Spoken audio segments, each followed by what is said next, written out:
Emin Gün Sirer, you are a legend in the blockchain world. Your work, I think, speaks for itself, both in the academic part, on the entrepreneur side, and on the technology side. What was the moment where you start looking that you could actually bring this from the academic research into foundations for blockchain and crypto? Before Bitcoin, I started looking into issues of coordination in peer-to-peer systems. And the very first problem that I looked at was how to incentivize people in file sharing networks. I came up with this thing called Karma, which is a magic internet currency.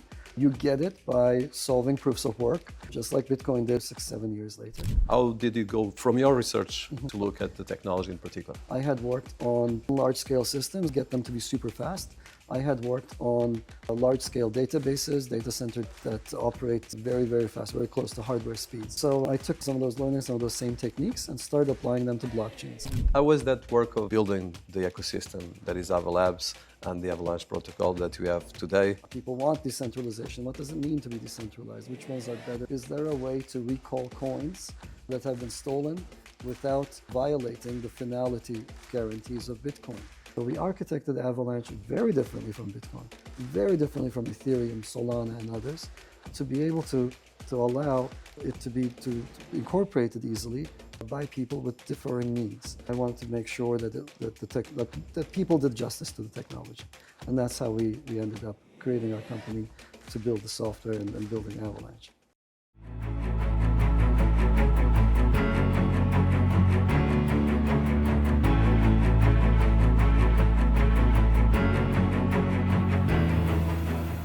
Hello and welcome to the Dinis Guarda YouTube podcast show, powered by citiesabc.com, wisdomia.ai, and businessabc.net.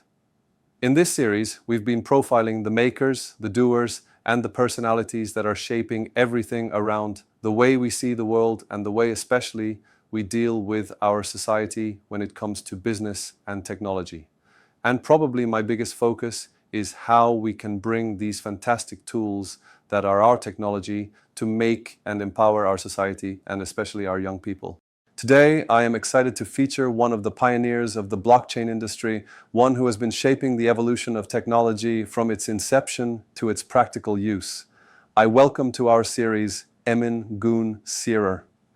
Emin Gün Sirer is a Turkish-American computer scientist and is the co-founder and CEO of Ava Labs, leading the development of the Avalanche Consensus protocol underlying the Avalanche blockchain platform and the AVAX token. Ava Labs develops Avalanche, a high-speed, low-cost, eco-friendly blockchain platform. It also enables the creation and deployment of custom smart contract applications. The Ava Cloud helps businesses launch fully managed blockchains efficiently. It also offers Core, a secure digital wallet for trading, bridging, and transacting assets. Owl Explains provides educational resources on blockchain and Web3, covering core concepts, use cases, and policy developments. Before founding Ava Labs, Emin was an associate professor of computer science at Cornell University. Emin held multiple top-level positions at corporations like AT&T Bell Labs, DEC SRC, and NEC. He co-founded Bloxroot Labs, a company offering a solution to the scalability bottleneck of the Layer 0 network layer. Previously, Emin has also been a former co-director of the Initiative for Cryptocurrencies and Smart Contracts, IC3, and has been involved in multiple projects, including developing the Spin operating system, leading the Nexus OS project. Emin also led the creation Karma, a peer-to-peer virtual currency system that was among the first to implement a distributed mint. He was also the force behind developing Bitcoin NG, a Bitcoin scalability proposal, and Bitcoin Covenants, which focuses on improving transaction security. In 2023, Emin was also appointed to the Commodity Futures Trading Commission's Technical Advisory Committee, and he was an expert witness before the United States House Committee on Financial Services for a hearing on blockchain and digital assets. Emin co-authored the paper Majority is Not Enough with Itay Aile, which exposed a vulnerability in Bitcoin's consensus mechanism called selfish mining. Emin has also been recognized with multiple awards, including the National Science Foundation Career Award, the most prestigious award presented by the National Science Foundation, NSF, of the United States federal government to support faculty who exemplify the role of teacher scholars through research and education. He was named amongst the Popular Science's Brilliant 10, an American popular science website covering science and technology topics geared toward general readers. Emin also won a US patent in 2005 for a method of rewriting executable content to enforce site-specific properties. Emin Gün Sirer holds a BSc in computer science at Princeton University and a PhD in computer science at the University of Washington. Emin Gün Sirer, you are a legend in the blockchain world, and your work, I think, speaks for itself, both in the academic part, on the entrepreneur side, and on the technology side, and as well on the platform and ecosystem. So I would like to go first. I love Turkey, and you come from Turkey. I have a lot of friends and actually based, but I would like to see from Turkey to US, but as well a bit of background of yours, from one thing probably in your education, and you have fantastic education, that made who you are today, that you want to highlight. Sure. I grew up in Turkey in the 70s and went to, the defining moment for me, a couple of defining vignettes for me from my childhood was this fascination with things that actually worked. So back in the 70s, Turkey was a great place, still a great place, but back in the 70s, things just didn't work, right? You would walk around and the floors would creak, the windows would close, but not quite close. And in a country like Turkey, things are built really fast, and they're built not to the 100% level, but to the 97% level, which is a lot cheaper, because the last 3% is the really, really tough part. And if you don't do it, then you can get by with things. So I was always really annoyed by the fact that a lot of technological artifacts that we had around us just were falling a little short. You'd go to the bank, and they'd say, come back tomorrow, our infrastructure doesn't work. Go to the airport, and all the screens are all blue screens screened out. So that was a defining moment for me. And I had an aptitude for math. I got into an American high school, and I remember going to this enormous building with a ginormous door, and I pushed it and it opened easily, and it closed behind me with a satisfying click. And I was like, I'm at the right place. I will learn here how to build things that really beautifully work. And that's been a fascination of mine. So as I grew up, when you're 18, you have to take the Turkish entrance exams, and they're very, very competitive. To get into this American high school, I had to compete with about 1.5 million kids. You had to be in the top 110. And later on, when to get into university, you have to compete with the same 1.5 million kids again. It's a lot of work. And I was like, well, maybe I should look elsewhere. And I was lucky enough to get a very good scholarship from Princeton University, thanks to, again, my aptitude for math. And so I found myself in the United States. And then that began this whole career around computer science, about building large, complicated systems, especially distributed systems that self-organize and stand themselves up and somehow accomplish a task without somebody being in charge of them. And it's a fantastic career from Turkey to Princeton. So your academic work is very impressive as well. So you have Princeton University, 1989 to 93, PhD in computer science in the University of Washington, and then you went as well to Cornell, teaching and doing a lot of research as well. So a bit of your background in the academia. Sure, it's very straightforward. So I went to Princeton, I studied computer science. It was fantastic. It was everything I thought it was going to be. Like, you're programming these machines and they're doing things automatically for you that would have taken, I don't know how long, years probably to do by hand in a second. So it was the beginning of a new world. I wanted to learn more. I wanted to learn how to build larger, more complex systems. And I thought, okay, well, I have to go to the next level. I should probably get a master's. And then I realized getting a master's is going to cost, right? So you have to pay for the master's program. But if you apply to PhD programs, they pay you to go study. And that turns out to be the big trap, right? So I think your audience, I don't want to set them on the wrong foot. It's a beautiful trap, the one you want to fall into. So you go to a PhD program, they feed you all these interesting problems, and it draws you in. So I found myself, I went to University of Washington to the PhD program to study there for 1 year, to get a free master's and to leave. And then as soon as you show up, you're fed all these intellectually challenging issues. And it's so fascinating that I found myself being drawn into academia, and that allure of solving problems that nobody knows the answers to. It's something that, as you know very well, it's something it's the foundation of an academic career. And so I found myself looking for academic jobs, and I was lucky enough to go to Cornell University, which is one of the top 10 schools in the world in computer science. and worked with some of the smartest people around on building distributed systems. And I taught distributed systems for 19 years at Cornell. Oh, that's very impressive. And as well, during this time, you did a lot of research, like you said, in computing and as well peer-to-peer.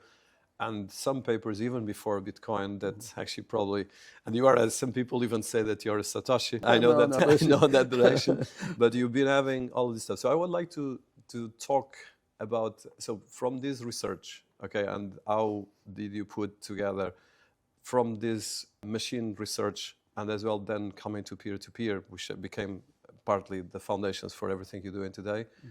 What was the moment where you start looking that you could actually bring this from the academic research as well into putting together as a research that create the foundations, especially for blockchain and crypto as we have it today, even before going to Avalanche? So I started looking into, so before Bitcoin, I started looking into issues of coordination in peer-to-peer systems. And the very first problem that I looked at was how to incentivize people in file sharing networks. So back in 2002, file sharing was new, and everybody was really excited to download stuff, and nobody was excited about uploading things, right? Why would I upload that? It's just purely risk, purely a tax on my bandwidth. And this is a very common problem. It's known as the tragedy of the commons. People want to take things, they don't want to give things back, right?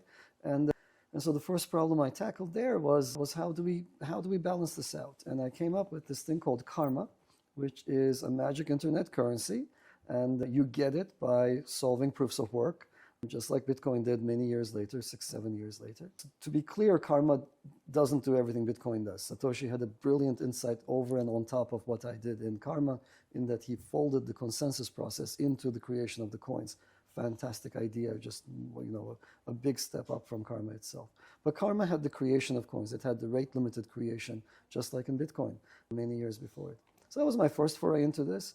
And then when Bitcoin came up, I started looking into Bitcoin. I started looking into how secure it is and what it would take to break it. And we found the biggest known flaw in Bitcoin at the time, something known as selfish mining. And that drew me in, right? So it was clear to me that there was an exciting area here. Blockchains are here to stay. They are the next step in the evolution of large complex systems, right? So the types of systems that most people are familiar with, either a desktop on their computer as a standalone machine, right? So desktop, it's just you have it, it's yours, that's great. The next step up from a desktop is a service like Google or Facebook. Those are client service architectures. Somebody operates a server and we are clients of it. We are beholden to them. And if you want to think of it in historical terms, it's kind of like it's like a serfdom, right? We are beholden to these vassals who own the properties, they control everything. And the next step up from this is the democratized world of blockchains, where there is nobody in charge. The system is created from the common work of a bunch of individuals coming together, and it operates correctly, even in the presence of some bad actors who might infiltrate the system. So it was clear to me that this was inevitable in the evolution of computer systems, and it was also clear to me that there were some really big scientific problems for getting them to scale, for getting them to be fast, for getting them to be secure, and so on. So I thought, hey, I need to bring my expertise to this area. So at what moment, so you were doing your research and suddenly Bitcoin paper appeared. Yeah. And I remember, because I was as well, I remember I was working in banking, and in 2011 when it came, we had already testing, and then the city of London, when I left banking and I created my first, they told me, if you get into Bitcoin, you got in trouble. But at the same time, I was reading people like you and researching, and a lot of the research was in parallel, because your first paper on peer-to-peer was 2002, 2003, and Bitcoin was in 2012, 11, 12. Yeah. So 2009 is when the paper was published. The paper was published. So from that part, when was that you start looking at your research on the Bitcoin? How you saw first crypto emerging as it started initially? Right. So yeah, before Bitcoin came along, we didn't even have the word blockchain. That concept didn't exist. Exactly. So I saw the Bitcoin white paper. I'm not sure when it was. To be honest, I'll just admit it to your audience right here. The first thing I did was what any academic does when they see. So first of all, first thing I did was be in awe, right? It's a fantastic idea. I was like, whoa, this is really a brilliant breakthrough. So that's great. Second thing I did is what I'm going to admit to. This is what every academic does. Does he cite me? So the second thing is, oh, he doesn't cite me. He in fact cites only those things that a practitioner would know and not necessarily those things that an academic would know. That was the first dead giveaway that Satoshi is probably not an academic. And then the third thing, of course, is, again, what any good academic does is, are the things he claims true? And so that was interesting because the claims are pretty strong. And if true, that's fantastic. If not true, we have to know what the limits are, what the true claims ought to be. And there's one thing that Satoshi said that I remember this. I mean, it took a bunch of effort to figure out. But one thing that Satoshi said was, well, here's a protocol, right? You should follow this. And if you deviate from this protocol, if you start doing bad things, you're going to get punished by people who do good things. And this is a property that you want. It's called incentive compatibility. And you want everybody's incentive to be that they work towards what the system designer wants you to do. Right? You should follow the good book, right? And if you deviate, you get punished. That's what you want it to be. And one of our first things that I did with my postdoc at the time was look into whether or not this claim was correct. And it turns out Satoshi was wrong, that if you deviate from what he said, you could actually make more money and not really get punished. And there was really no way to punish you under some circumstances. You could get away with working against the system. So we came up with an alternative protocol, an alternative sequence of actions that you could take as a miner in Bitcoin and make more money than you should. This is called selfish mining, and it invalidated some of the claims that Satoshi made. That was a fascinating time for me. We published this. Well, first of all, we had a moment of discussion, like, do we publish this or do we go into mining and start getting a lot of Bitcoin for essentially free? Of course, we chose to publish. And then as soon as we published it, there was a big backlash. I got death threats. There was a letter writing campaign to Cornell saying you should fire this guy. Luckily, I had tenure and they couldn't fire me. And there were crowd-funded attempts to prove us wrong. These academics, what do they know? They're wrong. Satoshi is perfect. He can't have made a mistake. Let's try to prove them wrong. And all three crowd-funded attempts, when they simulated our results, they found out, oh yeah, it's exactly as they say it is. And they flipped and they said, yeah, these guys are right. And then the Bitcoin community, the initial reaction, of course, whenever your profit is being questioned, is to say, oh, you're a heathen. But then, to their credit, they realized that we serve the same God of decentralization, of digital assets, and that we mean well. We mean to describe, here are the limits of our profit. There were some small mistakes, perhaps, or things that are, in the grand scheme, they're important, and incorrect things should be corrected. But they don't invalidate the central core value proposition at all. And in fact, the central core value proposition is stronger now that we know limits of Bitcoin better. So they flipped and they started inviting me to all their conferences, and that's how I got deeper into this whole area. I remember, I didn't know the backlash was so big, but I remember the time. And then, at the same time as well, and I want to touch this just for context, that was when you start becoming not just on the crypto, but a lot on the blockchain, because you start highlighting the technology versus the crypto. Yes. So a bit how do you, from your own research in peer-to-peer, which in the end of the day, it has the same foundations to the blockchain technology, the smart contracts, how did you go from your research and as well to look at the technology in particular? So yeah, as I said, I had worked before on large-scale systems. I had worked previously on how to get them to be super fast. I had worked on large-scale databases, data center databases that operate very, very fast, very close to hardware speeds. So I took some of those learnings, some of those same techniques, and started applying them to blockchains. One of the first things we did was characterize the decentralization of various currencies at various blockchains.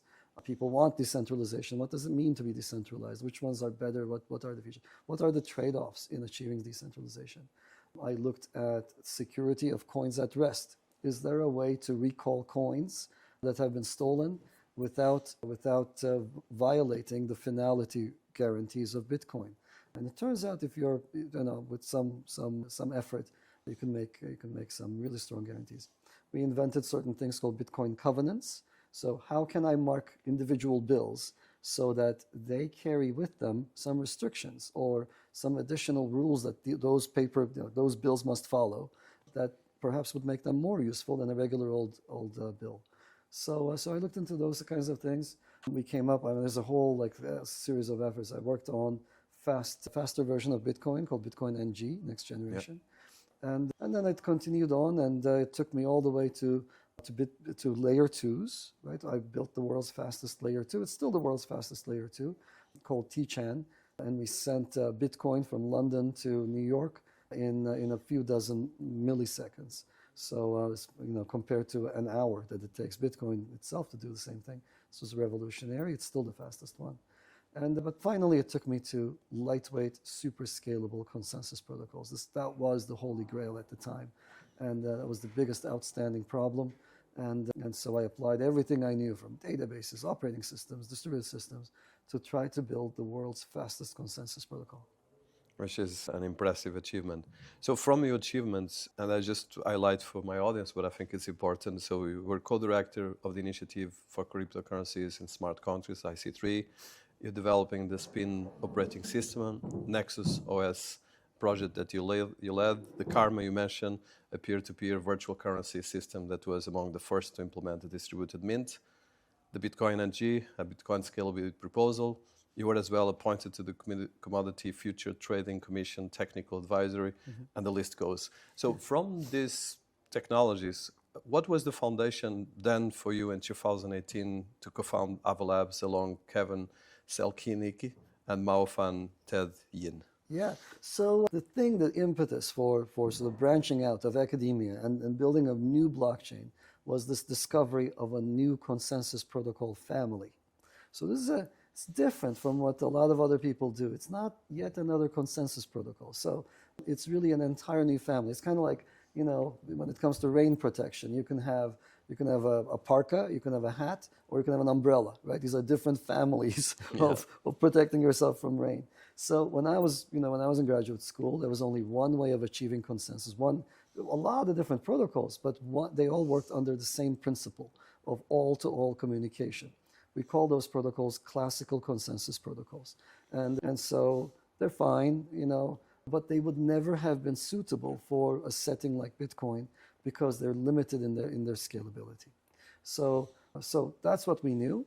That was when Bitcoin came along, and the reason why I was so flabbergasted when I saw that paper from Satoshi was that it introduced a second family of consensus protocols based on proof of work.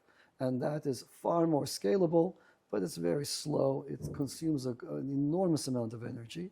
And so there's downsides to Bitcoin. And there it stood, right? So those were the two. And the thing that allowed us to branch out of academia was our discovery of a third family of protocols that work on a different principle. It's the Avalanche family of consensus protocols, works not by all-to-all communication, but far more efficiently. You don't have to, every computer doesn't have to talk to every other computer that comprises the system. That's where Avalanche gets the speed up from. And once we had this in our hands, we were like, this is this is the breakthrough that everybody has been talking about. It changes the game so fundamentally that A, it has to go public, B, it has to go public in a setting that is controlled well. We can't leave this in the hands of crypto people that, especially back then, you couldn't trust them to do the right thing. So I wanted to be in control of how we took it out. I wanted to make sure that people did justice to the technology. And that's how we ended up creating our company to build the software and building Avalanche. And from the academic work and world to the entrepreneur work, how do you make the bridge? Because you keep still researching a lot, and you were still involved in Cornell and a lot of things. But how was that work of then becoming and building the ecosystem that is Ava Labs and the Avalanche protocol that we have today since 2018, 20 until now? That's such a great question. Such a long process and such a huge transformation. And when I look back, I just kind of wonder how I did it. It was a complete, upending of everything I knew, right? So as an academic, you write papers, and as an academic, you're beholden to your peers, and that's about it, really. But now as an entrepreneur, you have to build something that actually solves real-world problems, and you have to not just come up with a theoretical improvement, but a practical implementation that doesn't suffer from any of the issues that other systems suffered from, that distinguishes itself, has product market fit, and so on. So that was quite challenging. I was lucky enough to have a large number of students that I had taught at Cornell. So I hired some of them. They helped me immensely.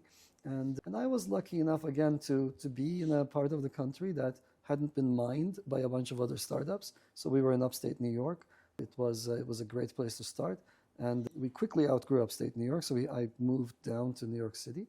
And there weren't that many blockchain companies in New York City. The move to New York City was a fantastic idea because we found ourselves closer to people who hold huge amounts of assets.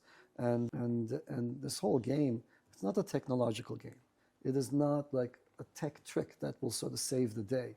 There are a lot of my competitors or a lot of competitors who see it as such. You know, they have a little tech trick and they go to San Francisco, they get a bunch of techies, they build some software. That's not going to do it because, you know, anybody could have that. That's kind of like I have a hat and I put a feather on it. It's a little novel. You know, it protects you from the rain exactly the same way as every other hat. And the hat trick isn't going to get you there. What's going to take you there is an entirely new approach. So moving to New York City, being closely coupled with digital asset or asset issuers who wanted to be, they begged to be digital, right? And being in a part of the country that most other people were not at, with full of other companies that, you know, that are leading in their own domains, was a fantastic boost for us. And we've been growing ever since.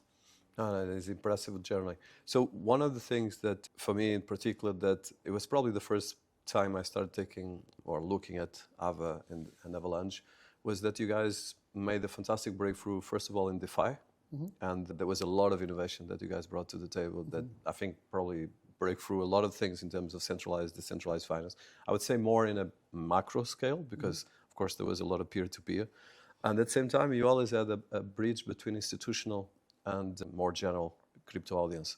So a bit of that DeFi part and as well this institutional and the rest of the community. Right. That's, let me say a few words about the second one. I think one of the things that we take pride in is the fact that we're kind of like the adults in the room when it comes to crypto, right? So crypto has a lot of people who, you know, they make a lot of noise, but at the end of the day, they're, you know, not necessarily advancing what we know, not necessarily bringing forth anything new to the table. Like they're repackaging what we already knew. And so it really helped us to be in command of the science behind distributed systems, behind blockchains. And it really helped us that we could bring that science to practice. We didn't have to rely on additional researchers. Like we were the ones who were doing that work. And now we could build a system that upheld crypto principles of decentralization, of disintermediation, of building really large-scale systems that allowed anyone to participate. So that was really good. And it really helped, of course, to have had an institutional background and to have people working with us, various Cornell alumni who had TradFi backgrounds, who could go to institutions on Wall Street and say, hey, you know, I know how you work, I know your pain points, and we can address those. We've built something that's architecturally suited to what you want to do. If I may take your audience back to those days, right? So there was an opposition between blockchain people, between crypto people, and institutional people, right? So they didn't trust each other. And the thinking was, we're going to down with the dollar. We're going to take the system down. We're not going to have currencies. Bitcoin will replace the dollar itself, will replace euros, will replace everything. National boundaries must come down, etc. And it had to be that way because Bitcoin, the way it's designed, its architecture, it doesn't permit the incorporation of any restrictions by any jurisdiction. Right? It doesn't exist within our law system. It's sort of supra-legal system. So it attracted all these crazy libertarians who want to tear everything down. And then they hated TradFi, and TradFi was like, these guys are weird. There was no communication between them. We, with our background, were like, look, this is just a technology. And it doesn't necessarily have to come in with this tear everything down mindset.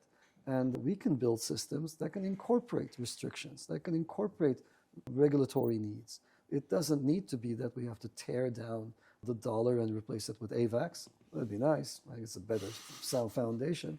But that day may or may not come.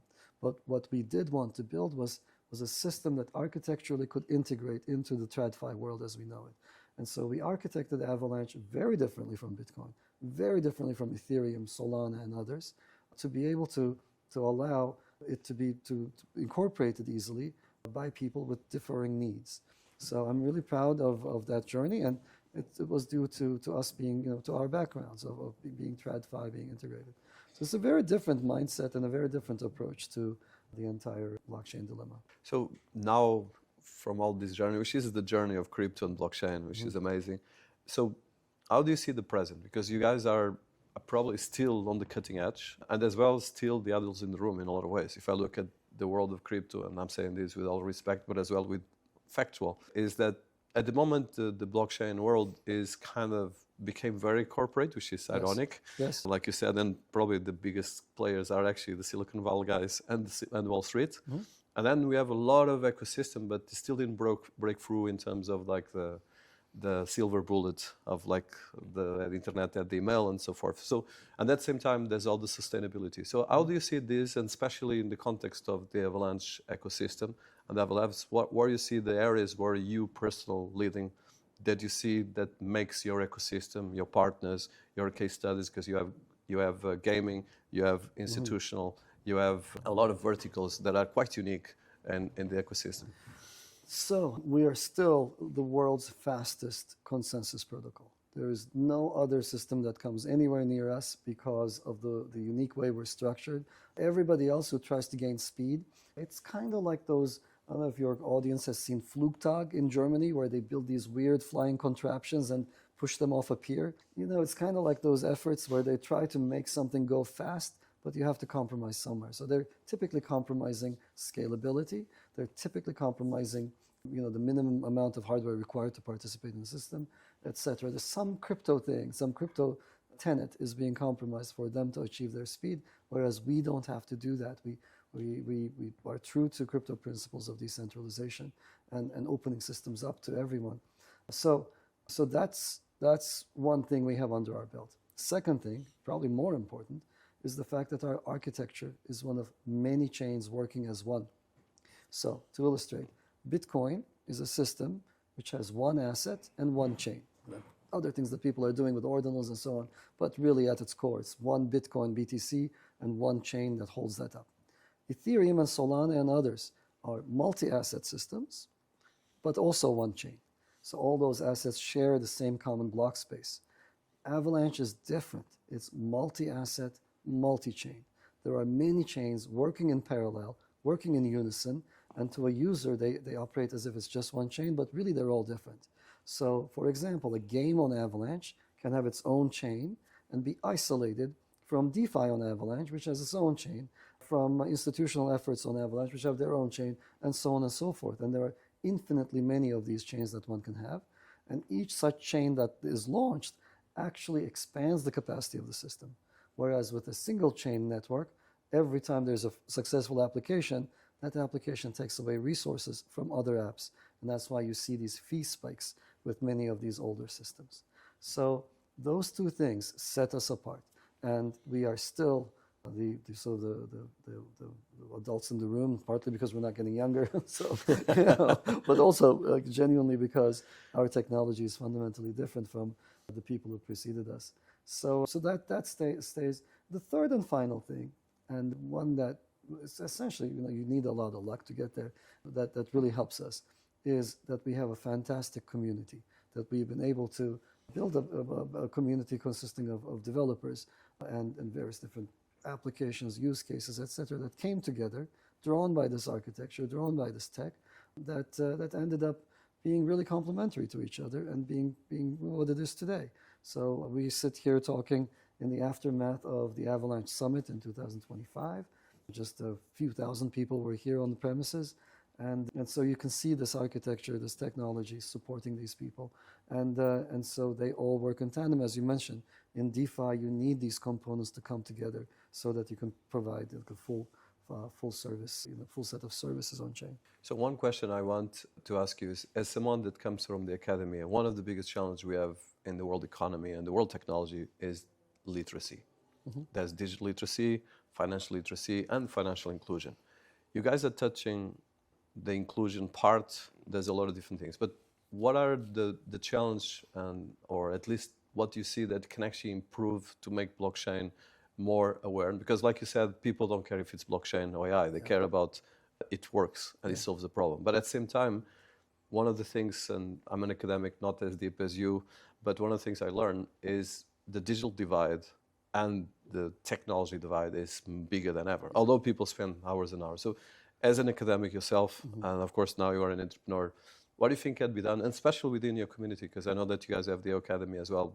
How do you look at education, and how can we empower our communities in a better way? This is something I've thought quite a bit about, as have you, of course. So as any academic going to sleep at night, you have to think about what do I need to do to bring everybody, to take my knowledge out to the masses, to get them up to speed on this really, really exciting emerging area. There are a couple of things. There were some physical, technological impediments ahead of us. So, for example, if you build, under a certain architecture, say a single chain architecture, and everybody's sharing the same block space, your fees will end up spiking. On Ethereum, there were times when it spiked up to $500 to carry out the transaction. And so if you looked around the world, $500 per transaction is not an amount that most people can afford.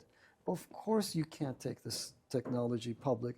Of course you can't reach more than, the Western audiences, Northern American audiences, or maybe European audiences, if your fees are so high. Even $3 fees are insanely high. So that was number one. The technology has to bring the costs down so much by orders of magnitude so that this technology can be taken out, can be used. There's a reason why DeFi is not big in Nigeria, right? DeFi is big in England. DeFi is big in the US, but not in Africa. And that's because of this problem. Avalanche fixes this, right? So we have to address the technological impediments. That's number one. What else that needs to be done? There's a lot of education that needs to be done because there are now new concepts. You have to educate people on what's a wallet, what does it mean to self-custody, why is it that I can't call a 1-800 number when I lose my secret phrases and so on. So to the extent that we can convert problems of this kind into problems of the first kind, where we can bring technology to address them, that's fantastic. That's what we try to do. But sometimes it's impossible and we have to get out there and educate. So as you mentioned, I was the co-director of an institute called IC3, where we tried to do this education. We ran the world's first Ethereum boot camp. We did a lot of boot camps. I also spent a bunch of time with lawmakers. I think I have probably spoken to more lawmakers than there are some people who've done even more than that by now. But I was certainly the number one academic who spoke to the most number of lawmakers for a long time to try to educate them on, hey, this technology, it might seem threatening, but it isn't. And it's something that's very much in line with the goals of any politician, which is empowering people. So that's the educational side of things. And then I think third is in this universe of trying to reach the masses and audiences. This technology, particularly blockchain, is very complicated, and it's inherently difficult to get out. Like, for example, to write a smart contract today, you have to know how to program, right? And that's already beyond the capabilities of most people. So one of the things that we're doing on Avalanche is bringing AI into blockchains to try to make the programming of smart contracts far more natural. So we want to obviate the need to learn a programming language like Solidity, obviate the need to learn how to write code, in fact, take out programming altogether. And instead, the idea that we're exploring at the moment is what we call coin-operated agents. That is to say, having a blockchain where the users program the chain in their natural language. So when I want to give some money to you, I just write, I would like to give some money to this show to show my support for the five AVAX to show my support. And I can write in text far more complicated things. I want to be a sponsor and donate $5,000 to your show, assuming you can raise $1 million. But if you can't do that, then I want my money back. This is something I want to be able to specify. It's kind of like having a check and writing in the check extra additional fields that in free-form text. You do this writing in your own natural language, English, German, French, Tagalog, Chinese, whatever you speak. And then what you write, this transaction, it's not in bytecode form, it's interpreted by AI to carry out what you specified using the AI's interpretive capabilities. So this is not done, it is in progress. As you can see, the vision is fairly clear, very, very crisp, and I think very compelling. And it suddenly will bring this technology to the next batch of masses because they suddenly won't have to care about, digital signatures and, what it means to have an address and the SHA-256 hash of other. None of that factors in. They can just specify in text what they want done. So I'm hoping that these things will take us to the next level and take the technology to a broader audience. I think this is critical. So my last two questions, I want to be respectful of your time. So you mentioned AI. AI right now is taking the world economy, but still cryptocurrencies is $11 trillion, data from MasterCard and others. So $11 trillion is 11% of the world economy, but AI is taking over much bigger if you look. So how do you see, you just mentioned your vision of integrating the two things, and as well, one of the things that the dystopian scenario of AI, that you're going to have universal income for everyone, which is partly reality, whatever you like it or not. Blockchain, like you just said, with DeFi, could create a lot of ways of gamifying the economy, creating a lot of new innovation that we need so desperately, because 4.5 billion people are playing games every day. Yeah. So from your background on all these things, how you see, first of all, the macro scene of AI, and I'm talking right now from a technology layer and the society layer, then the blockchain, and as well crypto, because we have these three things working, although fragmented right now. They are very fragmented, and we're going to see a convergence of all three. So let me just touch upon what's happening. There's an enormous push into AI. People realize that it's going to have enormous societal impact, and a lot of money is going into it because these AI agents are very expensive to train, very, very expensive to train. So that's a good, it's good that that money is going into it. The costs are also coming down. I think we're going to see practical AI agents being trained for specialized uses for a lot less than they have been in the past, and we will see their quality of effort, quality of intelligence rise over time. So that's on the AI side. On the blockchain side, I think we've reached we've broken through a certain inflection point. Costs have come down. It takes less than a penny to do a transaction on Avalanche. In fact, it typically costs less than 1/100th of a penny to do anything you want on Avalanche. It's super cheap. We're going to see more commoditization of block space. It's very, very easy to start your own Avalanche L1, to have your own blockchain that can communicate with all of the infrastructure we've built. And you're immediately integrated into exchanges and all that other blockchain infrastructure, like custodians, exchanges, etc., that are difficult to get into. So things have, the cost of participating have come down.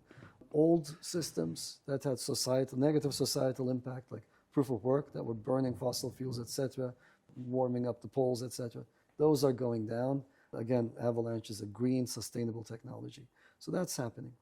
Now, at the confluence of all of these, we are going into an era where, it no longer is, blockchains and cryptocurrencies are not a game of constantly promising things and constantly holding a shiny cryptographic object in front of the masses and waiting for things to come. We can deliver. And Avalanche has shown that even for very demanding applications like computer games, you can have a foundation, a blockchain that can uphold their incredibly demanding needs. This game called Off the Grid, for example, has 15 million users. It's been out a few months.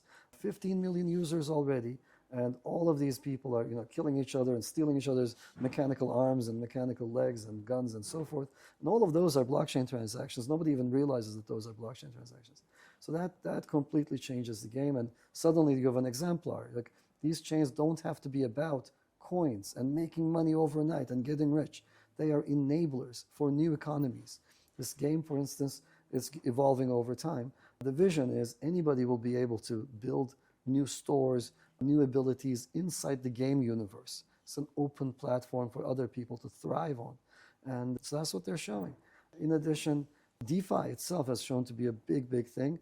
Just a very simple example. I'm sure a lot of your audience is living in countries where they need access to US dollars. They need access to US dollars in a way that nobody can take those dollars away from them. And stable coins have perfect product market fit for this. And we're seeing the rise of stables even as we speak. So there's real world assets that are growing. And I think one of the pieces of vision that I'd like to leave your audience with is that every asset, every single asset wants to be digital. Your house deed wants to be digital. Your car title wants to be digital. Your jewelry wants to be digital, right? So your gold wants to be digital. Certainly your financial assets have to be digital. So you can easily trade them, easily store them, easily move them around, and you have the broadest reach for things of value when you need to trade them. So that's the universe that we're going into, and the confluence of these three technologies, it'll take a while, right? But they'll come together and make it cheap, fast, effective to have digital goods easily programmed by people who don't necessarily have a programming background. It's amazing. Last one. So we are in the in the end of your summit and your fantastic event. How do you see special for your community? And of course, my community is broader, but what is the elements that you wanted to give them now? And as well a bit of hope, because the world has a lot of challenges as we speak. Yeah, so let's see. I think, so the Avalanche community just got together. This is our annual event. And so we just got together here in London. And every time you have one of these gatherings, it's kind of a time to sort of reflect on where we are technologically and what needs to come next. So I think as a community, Avalanche nailed the whole idea of multiple chains operating as one. There are a few other chains that have the same concept that started almost at the same time as us, but Avalanche is the strongest, best one, and I think the other ones they have made certain choices technologically that made them fall out of the race. So I'm really, really happy that we got either lucky or whatever you want to call it. We had the ability to come to where we are with respect to that. It is time now for us to build even faster chains. Like performance of a single chain has to be faster. And you could always gain speed by cutting corners, by building a weird flying, implement that's kind of just flies and then falls into the ocean. So that's not the Avalanche way. So I am leaving this particular gathering supremely energized and ready to build the sort of the technical sort of roadmap that we talked about here. Involves building a new database, involves building new features into our system so that the performance of a single chain can be even faster, so we can clear many millions of transactions per second on a given path. So that's what I'm leaving it with, and I think the main takeaway from this for me again is that we have a fantastic community. I was really energized when I saw and spoke to some of the teams that were about to partake in the hackathon that's coming up. Some of the teams from our program, the Infra Biddle program, where they've been building on top of Avalanche for some time. That's also a hackathon, but it's spread over time. It's virtual. It takes multiple months. And some of the products I saw that they had built, some of the projects, are just amazing and mind-blowing. It just makes banking services so cheap, so easy, so accessible. So I'm leaving it energized, excited. There's always going to be uncertainty around assets, asset pricing. They'll go up and down. And, on a daily basis, you never know with crypto, right? So things can crash in terms of price 30%. They can go up a lot as well. None of that actually matters. If you're building something that solves a societal need, if you're making life easier, cheaper, faster, better, you are there to stay. And we lived through also, just in the last year, a period of regulatory uncertainty. And that was very jarring for many people. And there was an anti-crypto bent, especially in the United States. And we're coming out of that, and people are re-energized because we now have an administration in the US and legislators who understand the importance of crypto. And there's clarity coming. And it doesn't really matter what the regulation says as long as it's clear. And that clarity is already opening up doors for digitization of assets that were closed before. So I'm really, really thrilled, and really thrilled to chat with you about our journey here as well. It's been an honor, Emin. Thank you so much for your time. Thank you so much for having me. Sharing. Thank you. Thank you.